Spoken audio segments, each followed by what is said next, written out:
Hey guys, welcome back to the Soccer Shack. I'm in the studio with Pat Garber and Will Hoffman. My name is Max Weidman, and we're here talking about some Premier League soccer.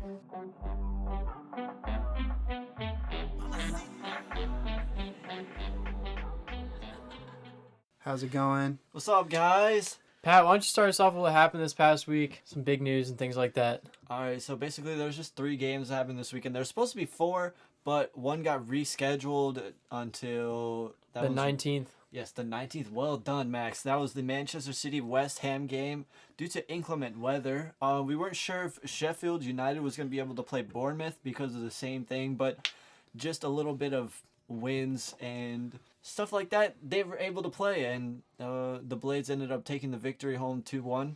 Yeah, and it was a great match. You had John Lundstrom coming off the bench and scoring that winning goal there in the last bit against Bournemouth. What a great match. It is very exciting because now Sheffield United is up to 5th in the table, recently promoted, number 5. A little over midway through the season. Not bad. Yeah, and coming up, we've got like the 2 top 5 table teams with Chelsea and Manchester United sitting, 4th and 3rd, respectively? 4th and 2nd, my bad. 4th and 2nd, Chelsea. No. Manchester City is second. Manchester City, I'm sorry. You're good. No, yeah.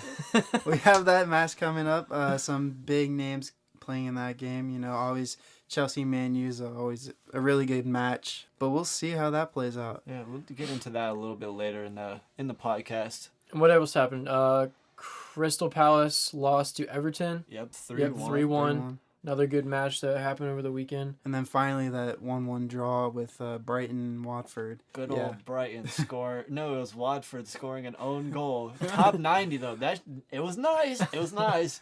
But unfortunately for the defender Mariappa, it was in his wrong net. Now I'm trying to think. So we got Wolves and Leicester coming up on Valentine's Day this Friday, 14th. And then we've also got Southampton and Burnley coming up also on the 15th, Norwich City and Liverpool on the 15th as well. Anything to look forward to in those matches? I think the only match that we're looking forward to is that Leicester-Wolves match. Yeah, Leicester-Wolves, that's going to be a pretty good match. I got Jamie Vardy and Raul Jimenez both on my fantasy Premier League team, so I really need them to score some goals here for me. Yeah, for sure. Is Traore, didn't he get injured last match? Yes, I'm actually not sure if he. Okay. I have no idea. If I've heard no news either. Be playing this weekend. It'll be a big loss for Wolves if he doesn't play. He's been kind of like their main man through midfield the past couple of matches. So if he is not able to go this weekend, it's gonna be a huge loss for Wolves. Yeah, but I think Raul Jimenez might have it in the bag though. You think? We'll see. Because besides Traore, they don't really have any creative. No, they've got some creative players. Well, Ruben Neves, John Moutinho in midfield. They have Diego Jota who plays wide. Yeah. I know last season him and Jimenez were kind of like that pairing that everybody was afraid to play basically, and Diego Jota's kind of like fallen off just a little this season. Pedro Neto, the young 18-year-old Portuguese winger, he's come in and scored a couple goals. Then they have also brought in Daniel Podence from Olympiacos in the January transfer window. So it'll be interesting to see who ends up going out to be that front 3 this weekend against Leicester. But I think we'll be in for a good match. Yeah, no, for sure. I'm very excited for that. But besides all the other matchups that I'm looking at, Liverpool and Norwich, I feel like that's going to be an easy dub for Liverpool. Sadly. But Southampton and Burnley, That'll be a snoozer. Yeah. Hopefully Danny Ings can give me a goal. Yes, because I have him too as well. Well, hey, everyone who's listening, we've been thinking about doing something different here on the show. Going to try to mix it up this week, and the guys were talking out of the studio this week, and we wanted to try something different. We're going to try and do sort of like a specific player that highlighted themselves, sort of a player on the week, and everyone kind of gets their own take on like who's doing really well. So my guy's John Lundstrom. I really felt like he really pulled through for Sheffield United. Coming off the bench late in the second half of the game, midfielder for Sheffield, really pulling it together and getting that winning goal. So I don't know, Patrick. What do you think? Will? Well, I don't mean whoever wants to. You want to go? Yeah, that's fine. Well, as we talked about, Everton got that 3-1 victory against Crystal Palace. A good showing. Probably a much needed win for Everton. So I'm gonna go with Dominic Calvert-Lewin, the former Chelsea man, who's at Everton. He had a goal and assist. I think that really spurred on the team. He also got the Premier League King of the Match. So that's a good choice for Player of the Week. Mm-hmm. Well, we also have to think about all the games haven't been played yet either. So it's kind of early to say Player of the Week, but I mean it's fine for this. For this last 3 games this weekend, I actually was going to say Dominic Calvert-Lewin as well. I think he's up to 11 goals now, or it's either 11 or 13. Probably should have done a little more research, but it's one of those two numbers. He's up to a good goal-scoring tally for a forward. He didn't really start off that well. Carlo Ancelotti came in. He's really gave Everton a much-needed boost because they were down near the bottom of the table. Now they're spurred up, top half of the table. And Dominic Calvert-Lewin, like you said, the goal and an assist. He got the game-winning assist to Richarlison to put that game at 2-1, and then he just finished them off late on with the tap in, and I think it was a great performance from the young kid up top. I think I wouldn't be surprised if he gets an England call up for the Euros this summer. So I think I recently saw this that there's some anxiety about Harry Kane not being able to play. So I think they're gonna look for anybody at this point because really the only, in my opinion, of course, I'm sure you have one, Patrick. But their only real threat up top now is Raheem Sterling. Yeah, Speed-wise and skill-wise, for the most part, scores a lot of goals.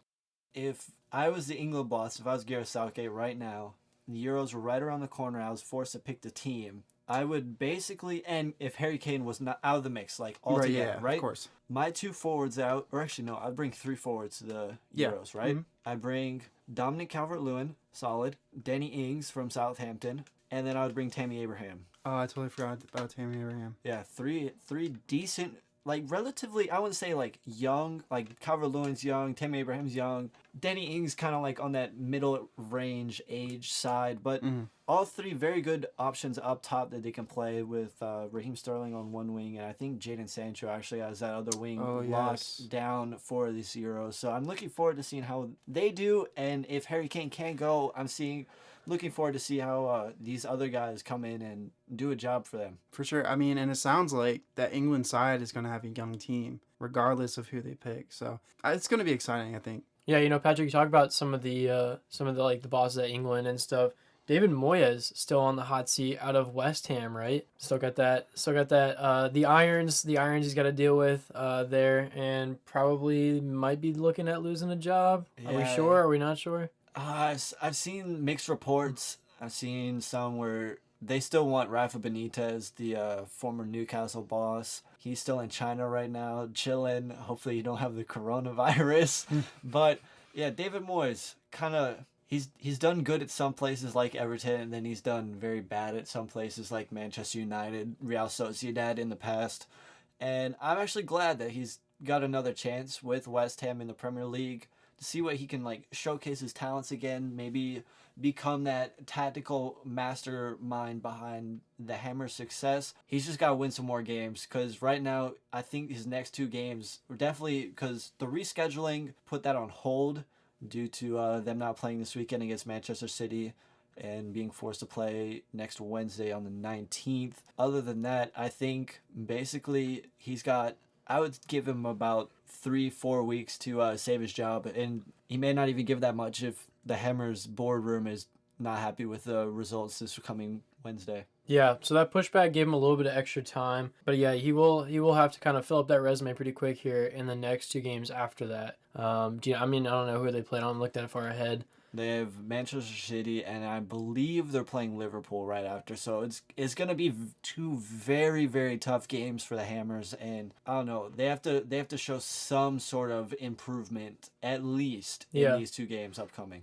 Yeah, I mean, if you want to look at raw numbers, Manchester City and Liverpool both sitting pretty high on the table right now, and West Ham is not. Yeah, West Ham's down in like 17th, 16th place, I Yeah, believe. So. they're not doing too well. Very few wins, a good number of draws and losses together. Yeah, so David Moyes going to be looking at some heat coming his way. All right, so the other part that we wanted to add this week was Will wanted to kind of talk about some obscure transfers. So this is going to be Will's obscure transfer rumor of the week. Will, why don't you tell us what obscure transfer rumor you've got for us? Well, first of all, I enjoy that name. That's pretty good. Awesome. So last week we talked about Virgil van Dijk having a possible spot with Juve and Cristiano Ronaldo.